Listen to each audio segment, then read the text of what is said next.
administración del presidente Joe Biden cumplió su amenaza y presentó una demanda contra el gobernador de Texas, Greg Abbott, para que suspenda de manera inmediata el emplazamiento de boyas en el río Bravo, que ellos llaman el Río Grande, en la frontera con México, y retire aquellas que han sido desplegadas y deje de interferir en la política migratoria del gobierno federal. Y aunque esto ha ocurrido en un tramo de la frontera entre el estado de Texas y México, es un hecho que una afrenta a la política de negociación entre los gobiernos de Estados Unidos y México para contener la migración ilegal. Y por ello es que le agradezco a Brenda Estefan, analista internacional, converse con nosotros esta noche. Muy buenas noches, Brenda. Muy buenas noches, estimado Raimundo, como siempre un gusto saludarte. Te agradezco muchísimo, amiga mía, porque pues uno podría entender que en ese pequeño paso allí en Eagle, Texas, en frontera con Piedras Negras, pues se expandería por más territorio de la frontera del Río Grande, pero esto en materia de la política local allá en Estados Unidos, ¿qué tanto está confrontando al gobernador y al gobernador de Texas y a Joe Biden? Claramente se trata de una decisión con tintes políticos para congraciarse con el electorado. Cada vez más el electorado republicano, sobre todo, ve el tema migratorio como una de sus principales prioridades electorales y en particular la relación con México entre los republicanos ha venido creciendo la impresión de que somos un enemigo y no un aliado. Esto lo podemos ver reflejado en una encuesta reciente de YouGov, esta empresa de encuestas británicas, en la que prácticamente al día de hoy está casi 50% entre los republicanos, quienes consideran que México es un aliado o un enemigo.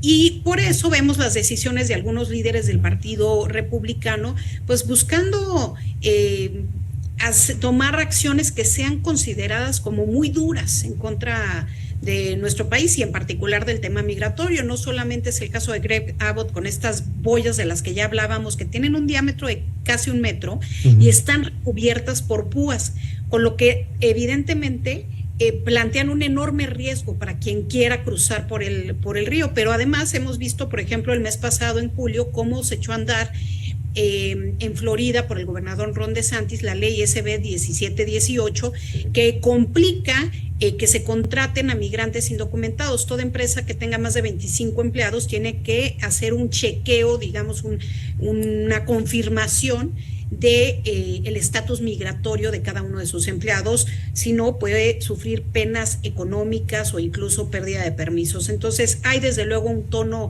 político en esto. Ya la administración Biden se manifestó, como bien señalas, a través de este juicio, desde luego diciendo que el gobernador se está extralimitando, pero el gobernador dice que tiene derecho. Greg Abbott quiere llevar esto, si es necesario, hasta la Suprema Corte de Estados Unidos, Raimundo. Sí, Brenda, la frontera con Estados Unidos es muy porosa, ¿no? Es decir, con el estado de Nuevo México, Arizona, California, etcétera, pues hay muchos tramos por los cuales se cuela la migración ilegal. ¿Qué otros gobernadores de los Estados Unidos pudieran acompañar en estas medidas a este señor, o de plano ni nos preocupamos? Pues yo creo que por lo menos Greg Abbott y Ron DeSantis son algunos de los que dan visos, es decir, Texas y Florida, de poder llevar a cabo políticas más agresivas en términos migratorios. Y creo que es un reflejo pues también de cómo está el ánimo. Hay hoy una enorme cantidad de personas en el mundo, refugiados inmigrantes, se habla de 100 millones de personas, la mayor crisis de refugiados inmigrantes que haya presenciado el mundo, y de entre ellos 20 millones estarían queriendo llegar a Estados Unidos, muchos de ellos desde luego cruzando a través del territorio mexicano. Y esto pues es un tema que los políticos estadounidenses saben genera escozor entre el electorado y que se utiliza pues para tomar este tipo de decisiones que desde luego no terminan con los flujos migratorios. La migración no es un problema que pueda resolverse, es un fenómeno que tiene que gestionarse, y en tanto ello pues se tienen que tomar medidas que no pasan por la securitización de la frontera y el aumentar número de militares y policías fronterizas, sino realmente de hacer una atención integral a este fenómeno que incluya las causas de raíz, pero que incluya también una reforma migratoria integral en Estados Unidos, que desde hace mucho estaría pendiente de los legisladores, que pueda pues hacer frente a la realidad migratoria que vive Estados Unidos. Y además, pues sabemos que hay una escasez de mano de obra tremenda en Estados Unidos, particularmente en temas como enfermería, como conductores de autobuses, etcétera. Y podría llegarse a un beneficio mutuo, digamos, México-Estados Unidos, si se establecieran mayores canales de migración legal para cubrir de manera temporal al menos estas necesidades laborales, Raimundo. Brenda, y de este lado, en México, ¿qué tanto la política de contención de esa migración ilegal ha funcionado y ha tenido continuidad desde que Donald Trump impuso esta política de condicionar, el quitar las barreras comerciales, a que México pusiera el ejército para contener la migración? Pues México sigue siendo una primera esclusa de control de los flujos migratorios que buscan llegar a Estados Unidos. Desgraciadamente somos de alguna manera una patrulla fronteriza para Estados Unidos. Seguimos no solamente deteniendo a migrantes, sino regresándolos a sus países. Y esto pues tiene enorme complejidad para nuestro país, porque hay debilidades institucionales crónicas en instituciones como el Instituto Nacional de Migración o como la Comisión Mexicana de Ayuda a Refugiados, la COMAR, que hacen muy difícil que podamos hacer frente a un fenómeno que crece de manera exponencial y que estas instituciones pues no tienen los elementos y las capacidades para gestionar estos flujos de manera ordenada y con apego al respeto, digamos, de los derechos humanos de los migrantes. Brenda, no puedo dejar de preguntarte, el fin de semana se presentó este drama familiar de coyuntura en Colombia, en donde Nicolás Petro, el hijo mayor del presidente colombiano, fue detenido por la fiscalía en razón de los cargos que le hacen por lavado de dinero y además por enriquecimiento ilícito. Pues sí, un caso inédito en Colombia. El día de hoy se llevó a cabo la audiencia, de hecho, en la cual se presentaron formalmente los cargos en contra de Nicolás Maduro, el primogénito del presidente Petro. Desde marzo se habían ya ventilado públicamente en una revista, la revista Semana en Colombia, pues por parte de la exesposa de este joven, que además es diputado por el Departamento del Atlántico, se había ventilado pues que él había recibido dinero de narcotraficantes e incluso algunos empresarios o políticos, que él decía que iban a ir a la campaña, pero que en realidad terminaban en su bolsa. Y que además muchos de ellos era a cambio pues de algunos favores especiales, como sentarlos a la mesa con su padre o incluirlos en las negociaciones de paz en el caso de los ex narcotraficantes. Y bueno, pues el presidente Petro tenía conocimiento y le dijo a la fiscalía: adelante, investígalo. Y bueno, el sábado se da la detención y llama poderosamente la atención el tuit del presidente Petro, en el cual dice: como padre me duele y le deseo pues fortaleza y energía a mi hijo, pero como jefe de Estado, digamos, del gobierno, pues no intervendré para que la fiscalía pueda llevar esta investigación a su curso. De ser considerado culpable, podría enfrentar hasta más de 10 años de prisión. Por lo pronto, hoy él ha dicho en la audiencia que va a cooperar con la fiscalía, pero bueno, es un tema que podría llevar incluso de aquí a que hubiese una sentencia entre 1 año y 1 año y medio, y desde luego tendrá un impacto electoral para Colombia. Y en octubre de este año elecciones regionales y locales, y seguramente este evento no escapará a un impacto en el ánimo de los votantes. Sí, sobre todo por la popularidad con la que llegó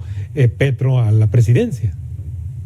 Sí, y en menos de 1 año realmente ha enfrentado enormes vicisitudes, incluso en términos legislativos le ha sido muy difícil avanzar reformas, prácticamente no ha logrado grandes reformas, y pues esto viene a complicarle aún más las cosas al presidente Petro, porque una de sus grandes banderas durante la campaña había sido la lucha contra la corrupción, y bueno, la corrupción en su propia casa, y él que decide de manera correcta que la justicia haga su tarea, pero desde luego esto podría tener un impacto incluso hacia futuro en términos legislativos. En el vecindario, ¿cómo impacta esto, mi querida Brenda? Bueno, pues en realidad hemos visto muchos comentarios en el sentido de que en México no solamente no se investigan a los hijos del presidente por enriquecimiento ilícito, sino que además se les cobija desde la silla presidencial, pues un contraste fuerte con lo que estamos viendo en Colombia, en donde realmente el presidente ha sacado las manos del proceso y ha hecho pues que el Poder Judicial haga su tarea. Y bueno, el tema es complicado porque hay ahí también la exmujer que es la que está dando las pruebas. Hay toda una telenovela, un culebrón, Raimundo, porque este hombre, Nicolás Petro, pues dejó a su exmujer por alguna de sus amigas y ella quizás en estas condiciones decidió pues dar este golpe con la información, pero ella también ha salido pues acusada. Por lo pronto también fue detenida el día sábado. Ella está ahora en libertad condicional, mientras que él estará detenido por lo menos hasta el día 3, si no mal recuerdo, de agosto, donde habrá otra audiencia. Y él pues no deja el cargo formalmente de diputado, pero sí no puede seguir cobrando y ejerciendo. Veremos si él decide formalmente renunciar a este cargo de diputado, pero bueno, realmente un tema inédito en Colombia y que sí da pauta a que pudiera suceder en otros países. Ya lo creo que sí, sobre todo inédito porque bueno, pues ahí lo del fuero por ser legislador, pues nada más no prevalece ahí. Sí, y aunque existe la figura de la fianza, en Colombia no es muy común que se utilice, entonces no se ve viable que esa sea la salida. Si bien hoy se habló de que él tendrá que reintegrar ese dinero al erario, incluso, no necesariamente una fianza lo salvará de pues pasar algún tiempo en prisión. Veremos qué sucede, Raymond. Claro. Brenda, pues te agradezco muchísimo, bueno, de acercarnos a estos temas, obviamente, tanto de la región sur como de nuestra región norte. Muchísimas gracias, Brenda, como siempre, por tu generosidad. Como siempre, un gusto saludarte, estimado Raimundo. Muy buenas noches. Gracias, amiga mía. Buenas noches. Bueno, pues ahí lo tiene. Usted acaba de escuchar en Cuentas Claras el estado en el que se encuentra la política de contención migrante en la frontera de Estados Unidos, así como la evolución de este asunto en Colombia. Vamos a un último corte y al regresar revisaremos cómo va el mundo de las criptomonedas.